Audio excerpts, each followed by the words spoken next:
Tratemos de... Bien, ¿arrancamos? Correcto. Sí. Bueno, buenas tardes a todas y a todos. Bienvenidos a la Zona GIS, el newsletter del Centro de Investigación y Prevención de la Criminalidad Económica.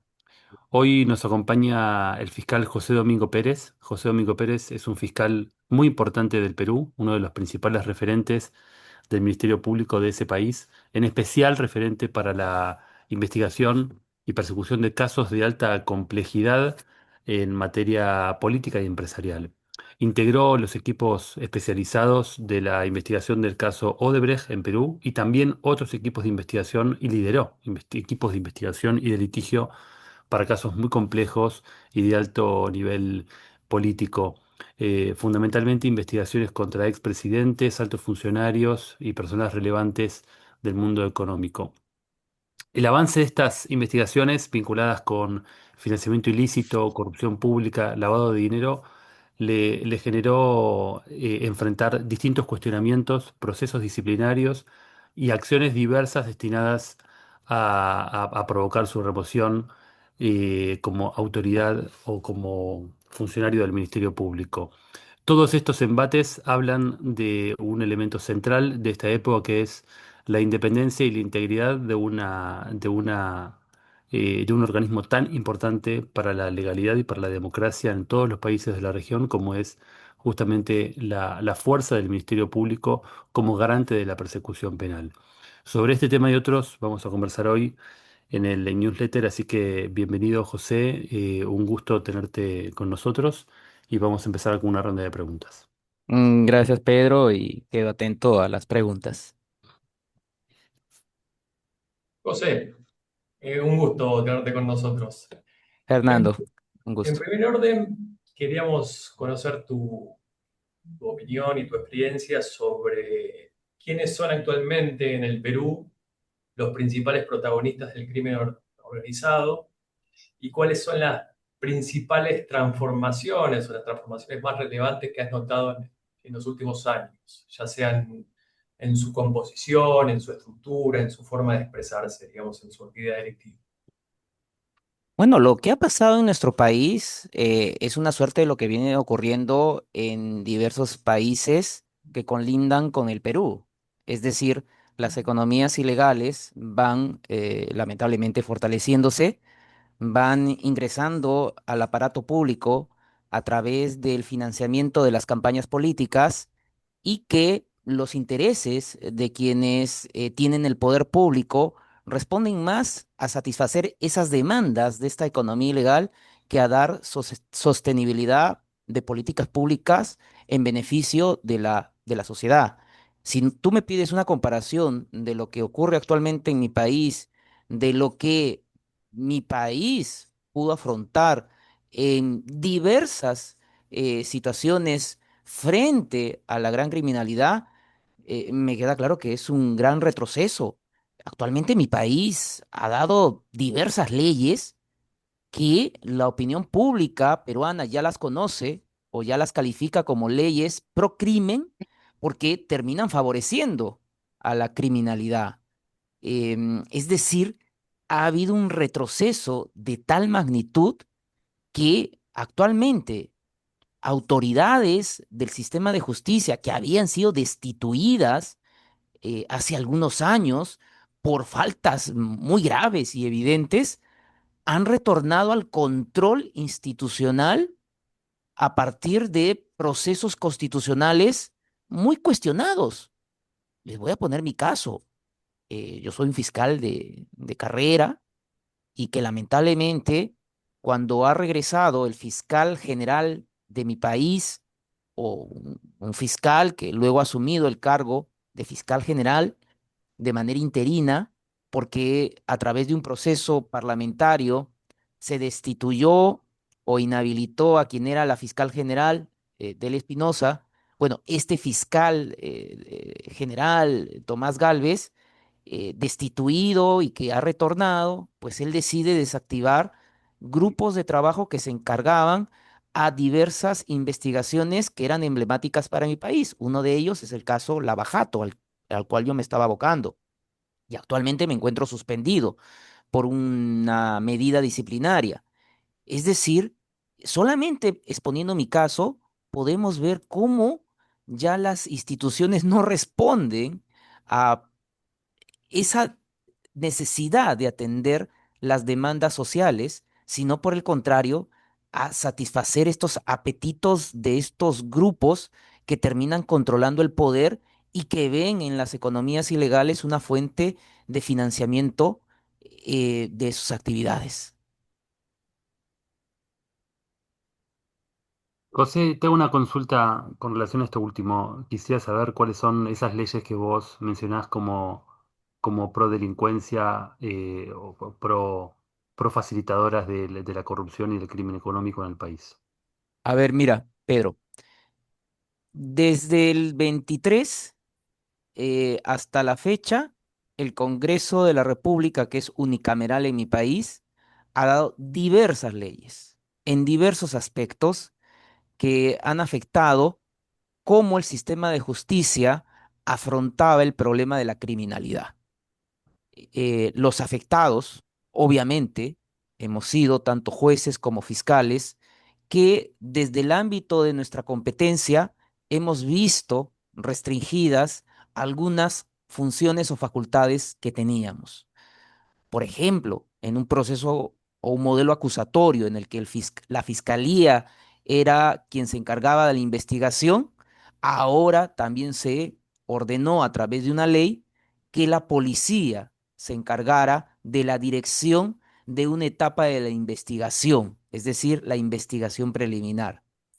Otra ley pro crimen bastante cuestionada en mi país ha sido que los allanamientos que la fiscalía solicitaba a un juez, el juez ordenaba la afectación del derecho a la inviolabilidad del domicilio del investigado, del afectado, que en la ejecución de esa resolución judicial, la fiscalía y la policía tienen que citar al abogado del investigado o al abogado del afectado. Esto obviamente generó una situación de controversia en mi país porque prácticamente ya el allanamiento carecía de esa sorpresividad que se necesita para el aseguramiento de la evidencia al momento que se ingresa al domicilio del posible sospechoso o de aquella persona en la cual se pretende hallar elementos que puedan ser útiles para la investigación. Tanto fue la presión social por esta ley que el Congreso de la República estableció que esta actuación se pueda realizar en defecto de la presencia del abogado defensor de libre elección del investigado o del afectado, que sea con la presencia de un defensor público, un defensor de oficio, es decir, de un abogado del Estado, hasta que llegue, hasta que llegue el abogado defensor de libre elección. Te cito otra, por ejemplo, un proceso de delación premiada, colaboración eficaz o cooperación eficaz, como se llama en otros países, que en mi país pues ha tenido durante muchos años muchos resultados eficaces en la lucha contra la criminalidad. Ahora se ha establecido un plazo de 8 meses para poder llevar a cabo los actos de corroboración de la información que entrega el delator. Y si es contra organizaciones criminales, hasta 16 meses. Y sabemos de que la criminalidad pues traspasa fronteras y que muchas de las evidencias que se tiene que recabar, se tiene que utilizar los procedimientos de cooperación judicial internacional. Y la cooperación judicial internacional, pues lo conocemos por la experiencia, pues nos puede demandar incluso hasta más de un año, 2 años. Entonces, esta modificatoria en el proceso de colaboración eficaz, en lugar de alentar a que se pueda obtener información gracias a estos procedimientos. Por el contrario, lo que se hace es desincentivar a que haya mayores colaboradores eficaces. Y si a esto le sumamos que las delaciones tienen que ser grabadas en video, cuando el delator se presenta a la fiscalía y decide confesar, lo que lamentablemente en un país tan precario como el Perú, en donde pues no hay presencia del Estado en todo su amplio territorio, pues hace que en algunos lugares no se cuente pues con la tecnología apropiada, el aseguramiento de ese mismo producto que vendría a ser este video grabación de este testimonio, confesión o delación, pero sobre todo porque genera pues un desincentivo a quien termina confesando sin la seguridad o la certeza que ese fiscal a quien le ha confiado su testimonio, su delación, va a permanecer en el desarrollo de esa investigación. Son situaciones que te puedo comentar, pero que lamentablemente, obviamente nos abordaría más del tiempo previsto, pero concluyendo, hay una opinión generalizada que lamentablemente el Congreso de la República ha dado leyes para favorecer a estas determinadas economías ilegales y que lamentablemente ha generado este nivel de inseguridad que vive nuestro país. Nuestro país, lamentablemente, el número de fallecidos ha crecido de manera exponencial durante estos últimos años. El nivel de inseguridad que se refleja en distintas encuestas y datos que se dan a conocer ha crecido y eso ha generado pues una alarma social, tanto que estamos a mes y medio prácticamente de ir a elecciones generales presidenciales. El tema político de campaña es cómo controlar este problema de la inseguridad ciudadana que se vive actualmente. José, en el marco de esta erosión de herramientas para abordar adecuadamente el crimen organizado, la corrupción, sí, que nos venís contando, ¿hubo algún tipo de expresión de las asociaciones de magistrados, de los colegios de abogados, de la academia, de las organizaciones de la sociedad civil? ¿O te sentís en soledad manifestando este tipo de cuestionamientos a este posicionamiento político actual? Muy buena pregunta, Fernando. Mira, sí ha habido diversos cuestionamientos de los colegios de abogados. Acá tenemos colegio de abogados por cada región, siendo el más importante el de la capital, que en distintos comunicados ha manifestado el rechazo a muchas de estas leyes. Ni qué decir, pues, del Poder Judicial, que actualmente ya se puede afirmar que es el único o el último bastión de independencia que no ha sido cooptado por estos grupos de poder y que se ha manifestado en diversos pronunciamientos y sentencias y acuerdos de jueces en donde los jueces pues han avalado que los propios jueces del Poder Judicial se puedan desvincular de estas normas por criterios de aplicación de control constitucional o convencional.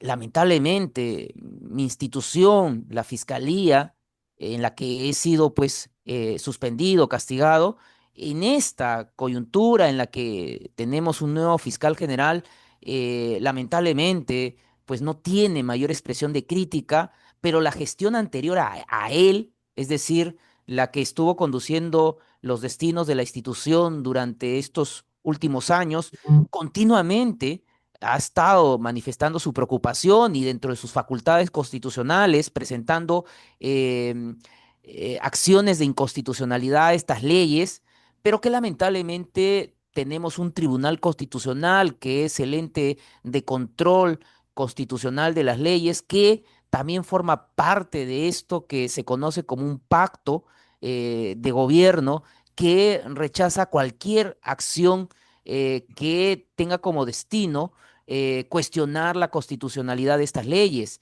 Le podría decir también las organizaciones sociales que han realizado paralizaciones en el país por estas leyes.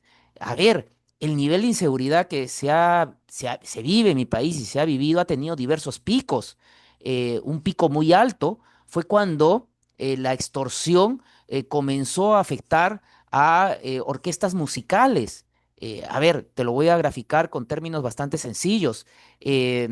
Como todos los países de nuestra Latinoamérica, hay orquestas populares que son bien queridas por la población. Bueno, comenzaron a extorsionar a estas agrupaciones, incluso ingresar a los conciertos populares y realizar, pues, amedrentamientos, disparos, incluso llegaron a la muerte, a causar la muerte de algunos de estos integrantes. Bueno, a consecuencia de ello, se organizaron diversos sectores sociales, salieron en diversos puntos del país a paralizar la actividad económica del país y el propio Congreso de la República tuvo que tomar acciones políticas, pero no para modificar las leyes, sino para obligar que el ministro del Interior, el que se encarga de la política de seguridad interna, renuncie al cargo. Incluso vemos esta sucesión procesal que es inédita para ustedes en mi país. Bueno, quien era la presidenta, Dina Boluarte, y tuvo que ser vacada precisamente por esta sensación que vive la ciudadanía de que no nos sentimos seguros. Bueno, el actual presidente, José Guerí, también está siendo cuestionado porque el nivel de inseguridad lamentablemente no se ha disminuido, pero hay una consonante en todo esto, todo este grupo de poder o este pacto, como acá se le conoce. No modifican estas leyes. Y es por eso que los candidatos, ya sea a la presidencia o ya sea al Congreso de la República, que no forman parte de este pacto, traen como una bandera política derogar estas leyes. José, te quería preguntar, recién mencionaste eh, al principio de tu conversación y en la respuesta que nos dabas sobre tu suspensión en el Ministerio Público. ¿Cuáles son las razones que están por detrás de la suspensión que fue dictada hace poco tiempo respecto de tu cargo? A ver, las razones formales Las razones de. políticas. Yo creo que sí, obviamente, pero si me permites voy a hacer una, este, puede sonar a veces hilarante, ¿no? Pero eso es lo que lamentablemente estoy viviendo actualmente en mi país. A ver, yo creo que cualquier fiscal, y ustedes también lo han vivido, pueden ser sujetos a una investigación disciplinaria, no niego eso.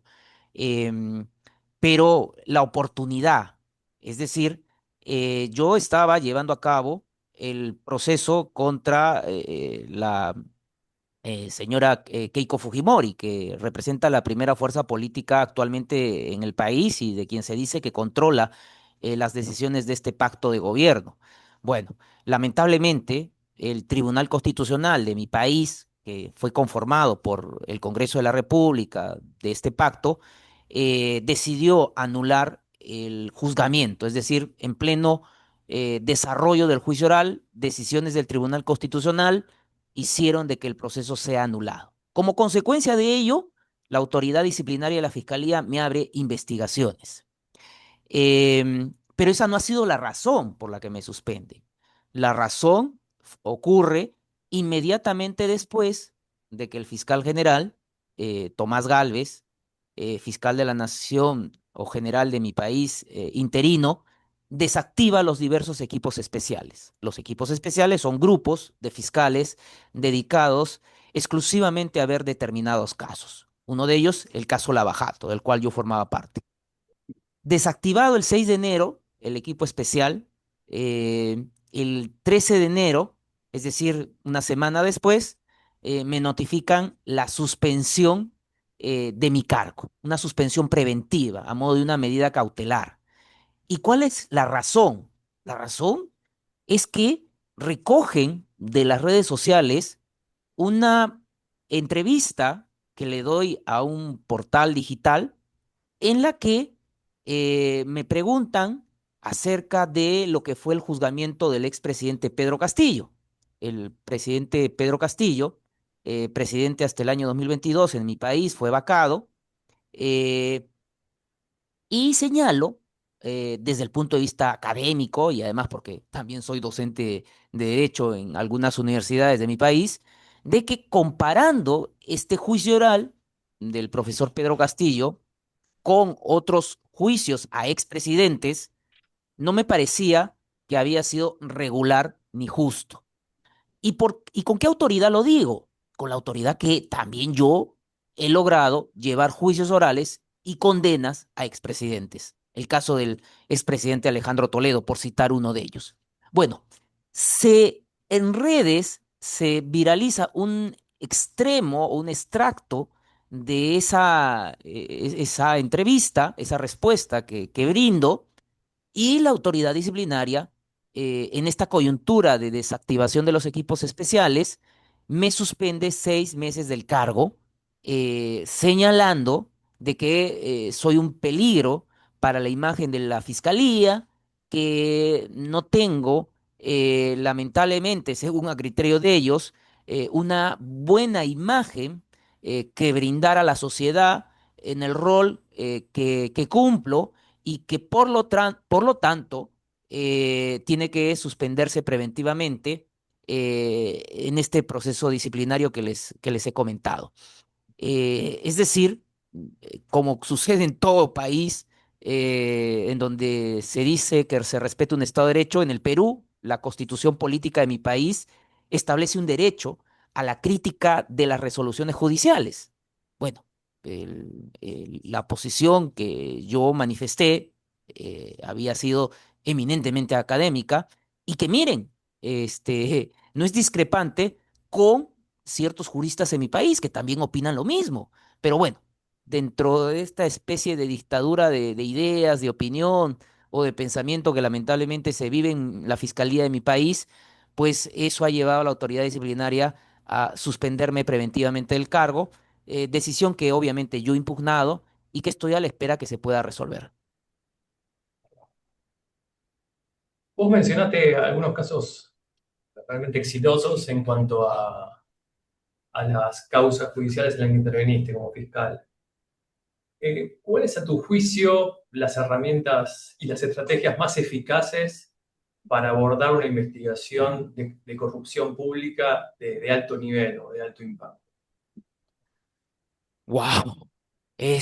A ver, yo ahora lo puedo decir, ¿no? Un fiscal que quiera abocarse de manera responsable, ¿no?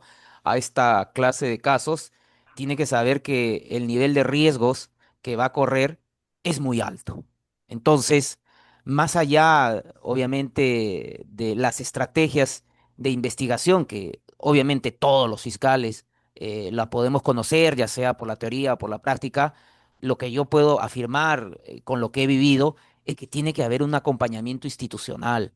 Lamentablemente, la fiscalía como institución desampara a ese fiscal o a esos fiscales que por la investigación terminan golpeando al poder de turno, al poder económico, político, mediático, y que la reacción de este poder a veces es desproporcionado. A mí, desde que me he abocado en el año 2017 al caso Lavajato, me han difamado, me han agredido, me han denunciado, me han amenazado, y lamentablemente he tenido momentos en donde la institución me dejó desamparado, pero no había llegado a este nivel en el que lamentablemente ya estoy fuera de mi cargo de manera preventiva. Pero respondiendo a tu pregunta, yo creo que una gran herramienta que ayudó sobre todo esta clase de crímenes que se conoció en el caso Lavajato, como ocurrió pues en diversos países, es la delación, ¿no? La colaboración que pueden tener quienes han participado en el hecho. Lamentablemente, la corrupción pues tiende a ser clandestina, y sabemos por la experiencia de que el funcionario, el político que ingresa a la función pública, no va a claudicar y va a confesar. Que él claudique, confiese y colabore con la justicia, prácticamente acabó su carrera política para tentar a través de una elección popular el ingreso a la función pública. Entonces, yo creo que eh, tenemos que focalizarnos en que la otra parte de la mesa de la corrupción, tiene que ser el empresario, el privado, el particular, el extraneus, sienta la confianza de colaborar con la fiscalía, y que sea él el que entregue pues la evidencia de ese soborno, que entregue la ruta del dinero, donde se ha depositado ese dinero, la identificación de los testaferros, es decir, todo aquello que le pueda ser útil. Claro, teniendo pleno conocimiento de que él también es un delincuente, pero que termina dentro del marco de la ley, procurando que se le den los beneficios legales que establecen estos institutos de la colaboración eficaz, la cooperación eficaz o la delación premiada. Es por eso, si me permiten este comentario aparte, es por eso que en mi país, el actual Congreso de la República ha procurado atacar este instituto de la colaboración eficaz a través de estas leyes pro crimen. Para mí ha sido esencial, te soy honesto, en los juicios que hemos llevado como grupo, ¿no? A los expresidentes de la República, ya condenados, ha sido elemental y fundamental que los jueces hayan escuchado de ese delator, de ese arrepentido, de ese confeso, cómo pagaban el soborno, cómo acordaban entregar ese dinero. Pues, yo creo que ha sido la prueba que ha sido fundamental para que los jueces tengan la convicción plena y puedan dictar la condena. Excelente, José, excelente. Muy importante lo que contás porque claramente el Instituto de la Delación Premiada es uno de los instrumentos más importantes en el desafío de pelear contra el crimen organizado, contra la corrupción, la criminalidad económica y demás, y el que ha mostrado mayores niveles de eficacia, como has podido contarnos recién a raíz de casos como Lavajato y otros tantos. En esa línea quisiera hacer una reflexión breve y escuchar tu opinión también respecto de cómo ves hoy las posibilidades de avanzar en estos casos en el Perú, en un contexto donde, como bien marcás, aparecen estas leyes pro crimen, aparece el retiro del apoyo a fiscales tan importantes como sos vos, y en definitiva frente a un contexto donde la criminalidad organizada viene mostrando de manera cada vez más significativa la presencia de distintas profesiones como los abogados, los contadores, los financistas, insertos en estructuras de criminalidad organizada. ¿Cómo ves ahí los desafíos que enfrenta hoy el Ministerio Público Fiscal en el Perú? Lo veo muy difícil, honestamente. Tenemos a un fiscal general que ha hecho lo que ningún otro fiscal general de mi país se atrevió. Es decir, desarticular la forma como la fiscalía estaba afrontando estos fenómenos criminales. ¿Y por qué lo ha hecho?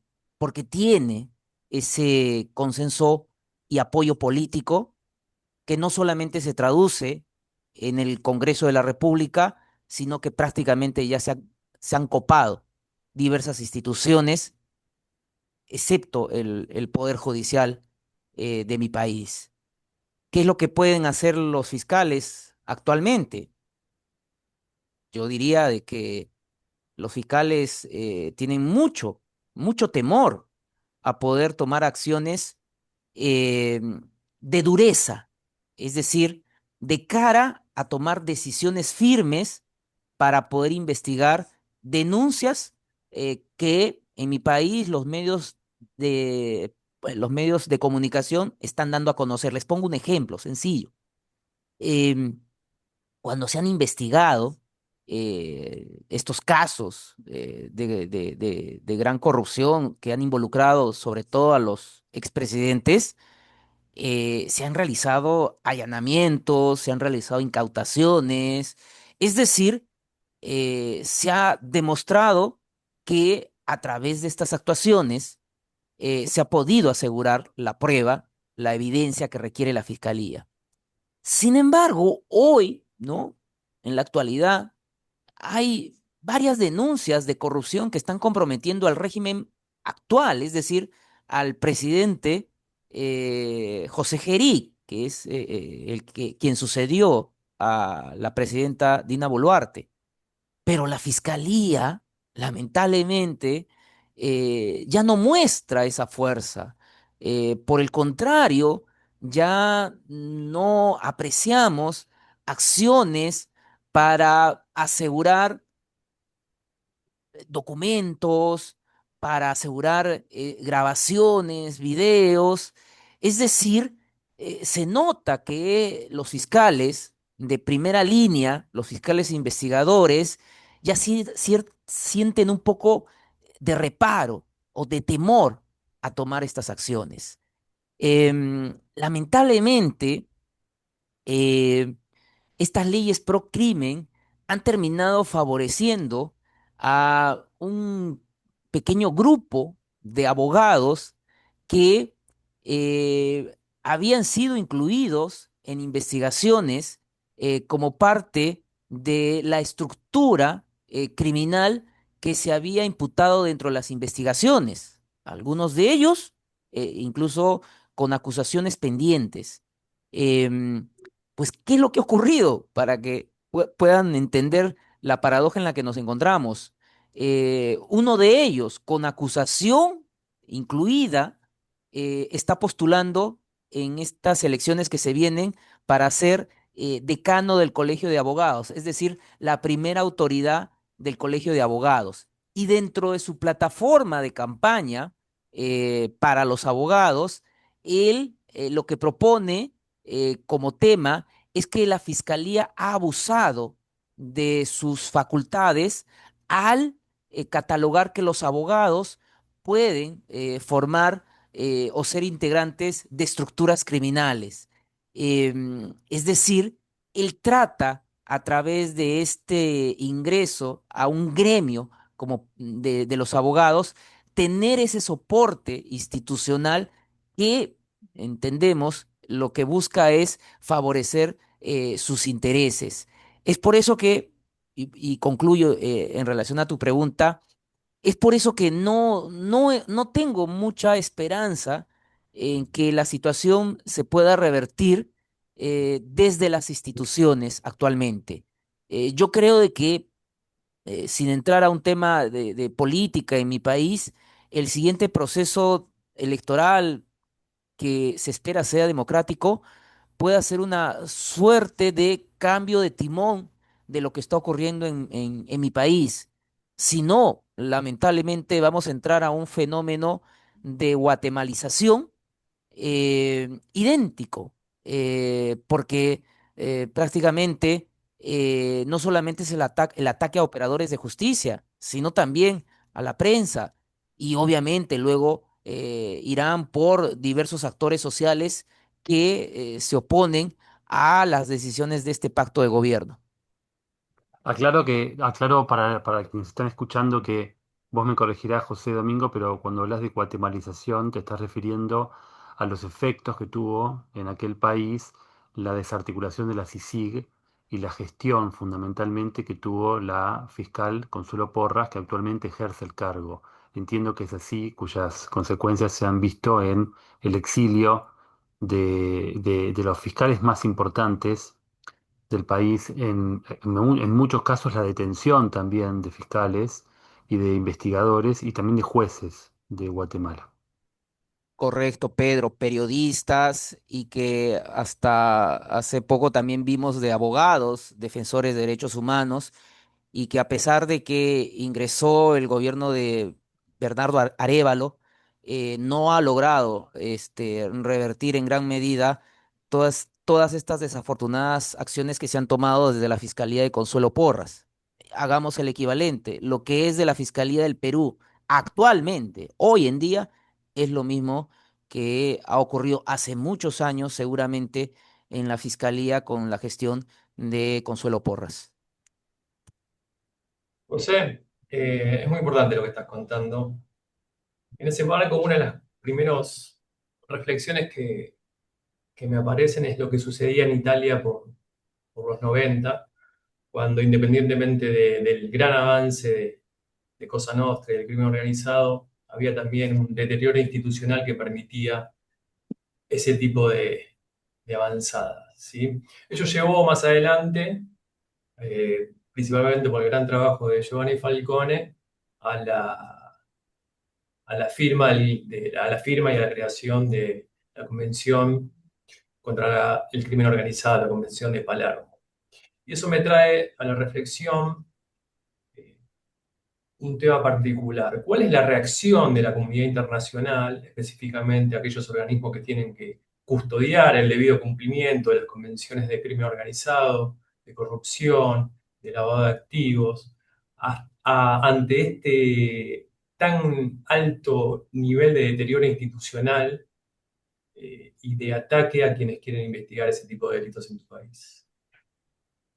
Mira, te lo puedo relatar en mi persona. He encontrado la solidaridad de los organismos internacionales. Yo tengo medidas de la Comisión Interamericana de Derechos Humanos em, que se van reportando constantemente la ejecución de las mismas, de la misma manera de la relatora para la independencia de jueces y fiscales de Naciones Unidas, em, que también ha emitido pronunciamientos de preocupación de lo que se está viviendo actualmente en mi país, también sobre mi situación. El Perú forma parte de este grupo de países que quiere ingresar a la OCDE, y también la OCDE ha emitido comunicados de preocupación de lo que se vive actualmente en el país, pero te soy sincero, prácticamente a este pacto de gobierno no le inmuta aquellas, aquellos pronunciamientos o comunicados que se vienen emitiendo desde el exterior. Te cito simplemente un ejemplo. La Corte Interamericana de Derechos Humanos ha emplazado al Perú porque han habido sentencias que el Perú ha incumplido. Es decir, sentencias que fueron dictadas en relación a los excesos, abusos y violaciones del régimen del expresidente Alberto Fujimori, em, las ha venido incumpliendo, y el Perú ha sido emplazado.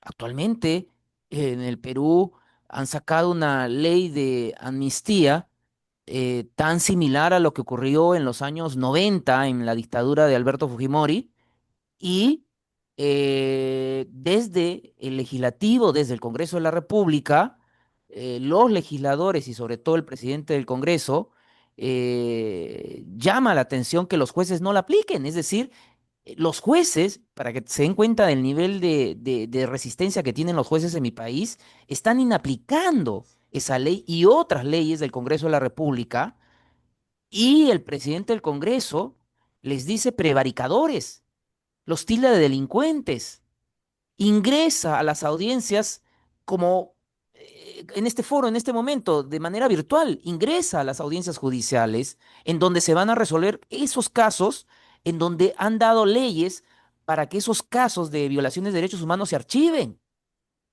Entonces, el contexto internacional muestra una preocupación de lo que se vive en el país, pero el orden interno que actualmente tenemos se ha visto compactado por intereses de quienes están controlando las instituciones. Es decir, hay una suerte en la que terminan eh, agrupándose por la impunidad de sus actos, la impunidad de los actos anteriores, que tiene que ver con el caso Lavajato, pero también por las actuales, porque actualmente también hay corrupción, actualmente también hay abusos de poder, actualmente también hay, pues, hechos que vinculan a la afectación que a la sociedad le está causando todas estas economías ilegales en mi país. Bueno, todo eso finalmente ha formado como un bloque y que terminan protegiéndose. Entonces, esa es una situación muy lamentable a mi país, Fernando. Eso es lo que te puedo decir.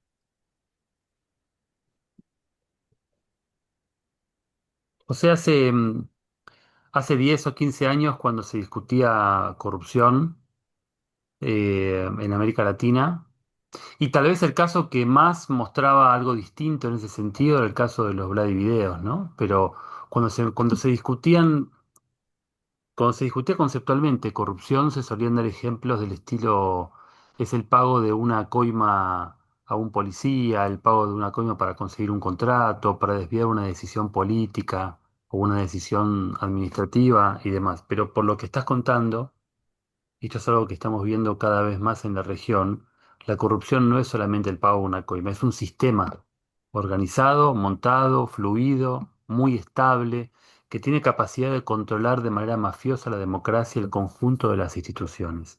Lo que te quería preguntar era, en relación a esta apreciación que es personal, pero que es tal vez una apreciación que tiene que ver con la manera en que desde el CIPSE vemos el fenómeno de la corrupción crecer en todos los países. Qué tiene de vinculación o cuánto, cuánto incide el fenómeno del financiamiento de los partidos y de los dirigentes políticos? Yo creo que es algo bastante importante porque mira, el caso Lavajato en mi país tuvo dos aristas. El soborno, el pago del soborno, y ya sabemos distintas figuras, cohecho, colusión, tráfico de influencias, pero también el otro extremo fue el financiamiento de las actividades políticas.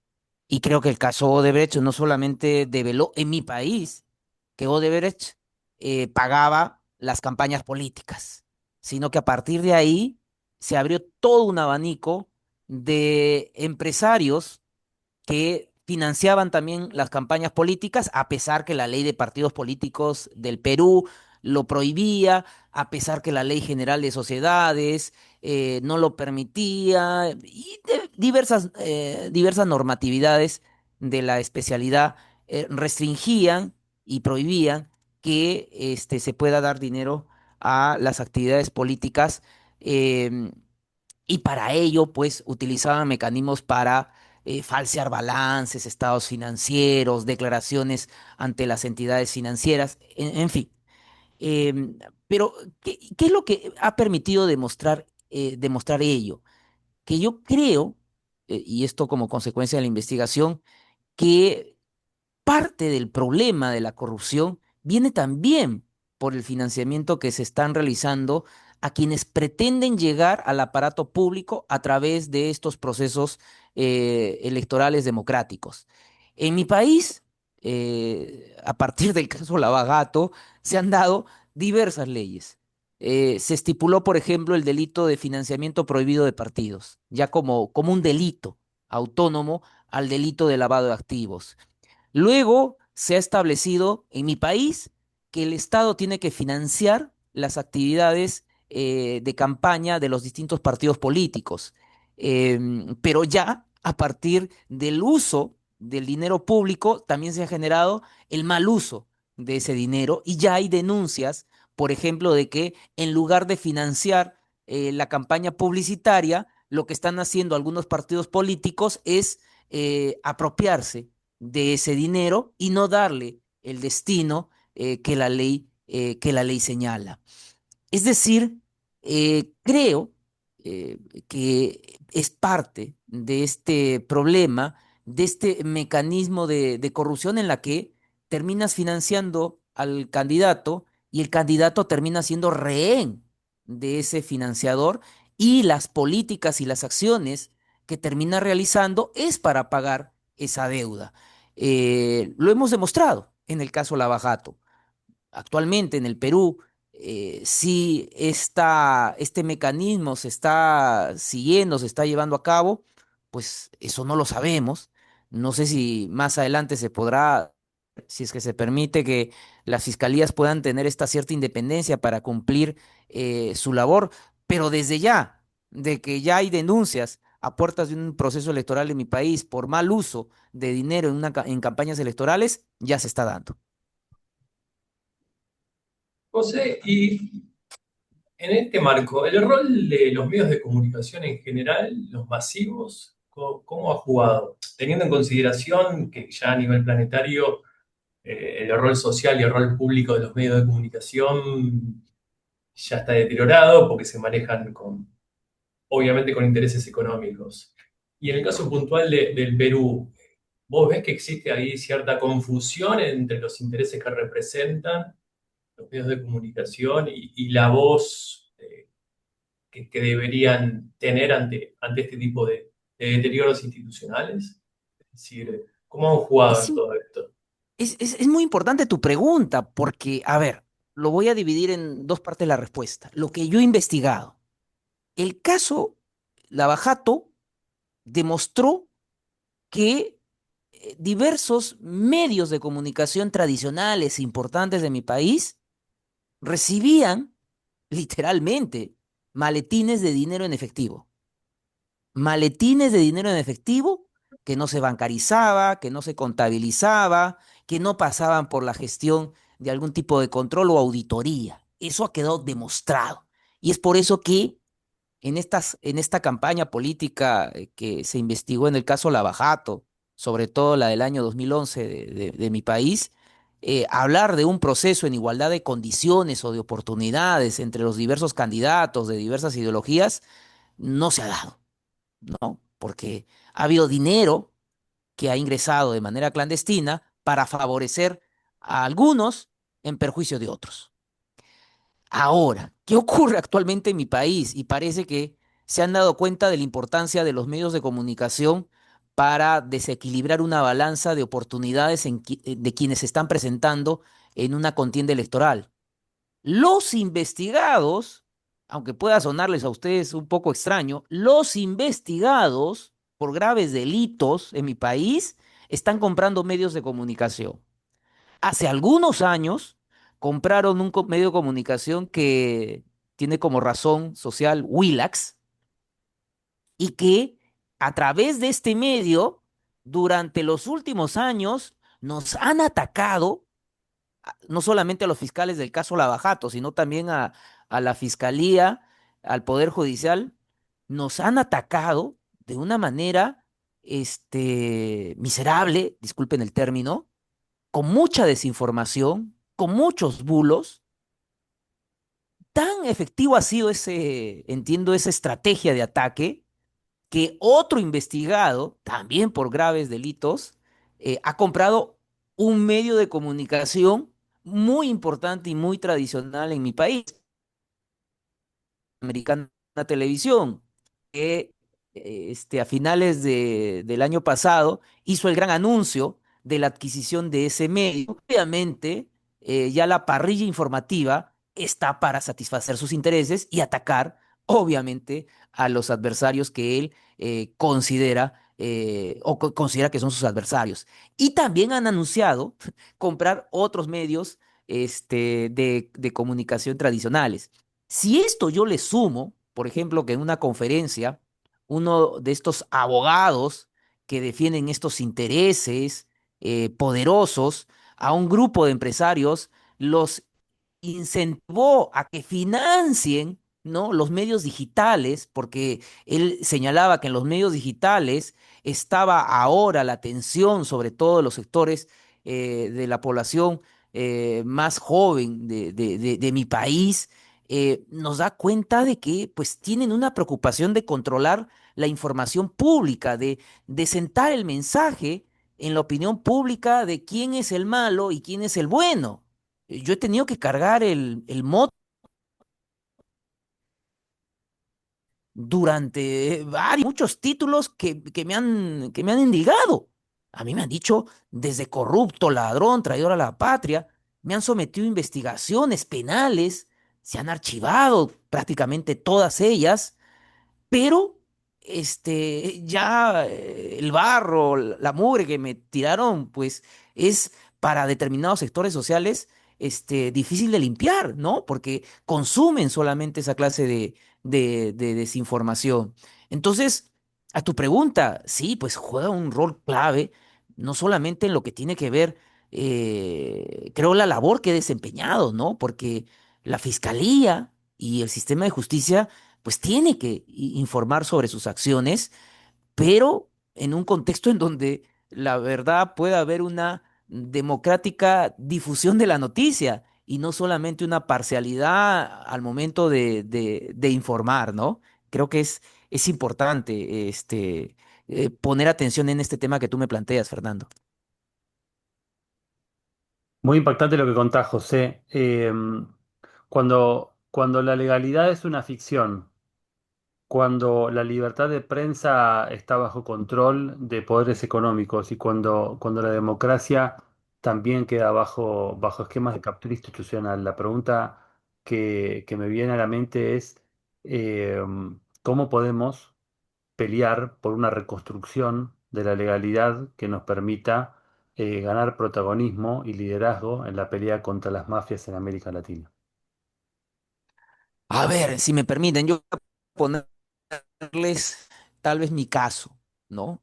A mí me suspenden el 13 de enero y tenía dos opciones: quedarme callado, esperando que se resuelvan los recursos que he presentado, o tratar de un poco contener toda esta desinformación y control de la información que se hace en mi país.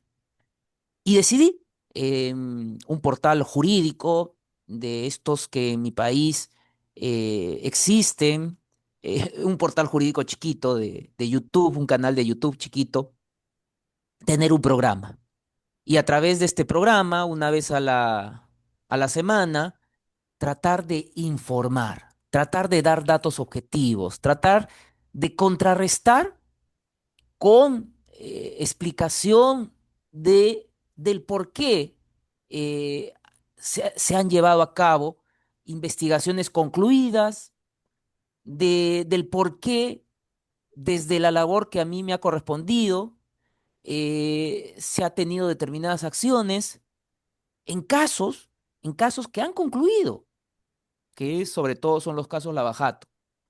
Y en aquellos en los que lamentablemente la desinformación se ha instalado, procurar, ¿no?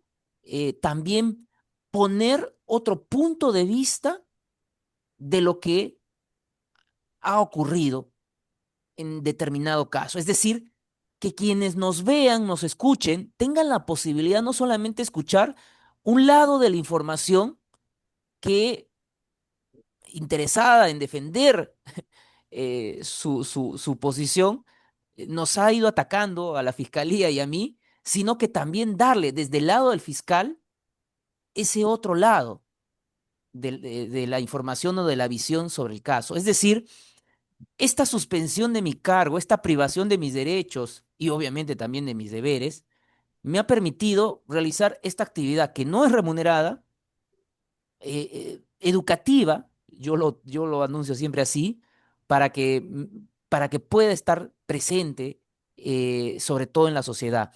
Yo creo que es una manera de sumar un granito. Creo que no es, pues, lo único, pero trato de sumar un granito de lo que está ocurriendo en mi país. ¿Qué es lo que se puede hacer? A ver, lo que ustedes hacen, lo que hacen diversas organizaciones, de mantener el problema, o más bien, de mantener la atención en el problema, porque si perdemos la atención en el problema, lamentablemente, yo creo de que ya perdimos la batalla. El silencio, el olvido, el no querer indignarse por lo que está ocurriendo es lamentablemente lo que termina matándonos, ¿no? Destruyéndonos. Y eso en un país como el Perú y en otros países en donde lamentablemente se han conformado, han tolerado, han permitido, yo creo que es bien difícil retornar nuevamente al cauce democrático, al cauce institucional, al cauce de respeto de los derechos, de los principios y los valores. José, primero quiero expresar mi absoluta solidaridad, mi admiración por tu valentía, ¿sí? Y tenés que saber que estamos acá para lo que necesites y para lo que podemos apoyarte. Por mi parte, voy a hacer una última pregunta y después lo dejo a Pedro para que cierre, vinculada con, ya queda claro que los mecanismos de protección institucional para los funcionarios públicos están absolutamente desmantelados, ¿sí? ¿Qué queda de los mecanismos de protección para los testigos y para los colaboradores eficaces? Muy buena pregunta, Fernando. Te soy honesto que yo cuando he estado en en el cargo sentía la preocupación de los arrepentidos, los testigos, de los colaboradores, cuando estas autoridades que habían sido destituidas hace años han regresado a las instituciones de justicia y sobre todo a la fiscalía. Cuando he dejado el cargo y he podido continuar apreciando algunos procesos ya por la televisión, me doy cuenta que algo está cambiando. Es decir, la confianza que entregó ese testigo, ese colaborador, ese arrepentido a la fiscalía se ha visto afectada. No sé si es que actualmente se han redoblado algún tipo de mecanismo de protección. No sé si se han adoptado algunas medidas de aseguramiento de esa información, pero lo que me queda claro es que la confianza que ellos habían depositado, indistintamente en mí, sino sobre todo en el grupo de fiscales que estaban conociendo estos casos, se ha perdido. Y eso, cuando se pierde la confianza hacia la institución, es difícil recuperarla. Y que creo que eso es lo que está pasando actualmente en mi país y sobre todo con la fiscalía. Bien, José, gracias por tu tiempo, por el rol que has cumplido hasta acá como integrante del Ministerio Público. Esperamos que puedas seguir cumpliéndolo, esperamos que estos embates que estás sufriendo se reviertan. Y a mí me gustaría hacerte una pregunta final, o que vos tomes la palabra para que le hables a los fiscales y a los investigadores de todos los países de la región que están trabajando con casos de criminalidad económica o compleja y que han enfrentado situaciones como las que vos enfrentás hoy o que pueden enfrentar el día de mañana. ¿Cuáles son tus palabras para ellos? A ver, es difícil expresarles mensajes de ánimo por la situación en la que me encuentro. Creo de que ser investigador, ser fiscal de estas causas, implica muchos riesgos, pero creo que hay algo importante que te permite sostenerte y perseverar, que es la vocación de servicio. Si a mí me volvieran a ubicar al inicio de todos estos casos, al inicio de mi carrera, obviamente volvería a tomar la decisión de llevar estos casos, de ser fiscal, de investigarlos con la misma pasión que lo he hecho, sabiendo tal vez que puedo adoptar o tomar decisiones que me puedan ayudar a mitigar estos riesgos. Uno importante es contrarrestar la desinformación. Y creo de que ese es tal vez el gran mensaje que les puedo dar a mis colegas. Creo que la desinformación en el contexto actual es un elemento que nos puede aniquilar. Y yo creo de que tenemos que salir a informar y saber informar, con las limitaciones y las reservas que establece la ley, pero creo que no podemos dejar que la mentira, eh, el engaño, terminen afectando nuestra labor. Eso podría decirles Pedro. Excelente, José. José Domingo Pérez estuvo con nosotros en la zona gris, el newsletter del CIPSE. Gracias nuevamente y esperamos poder compartir con todos ustedes nuevas ediciones. Muchas gracias.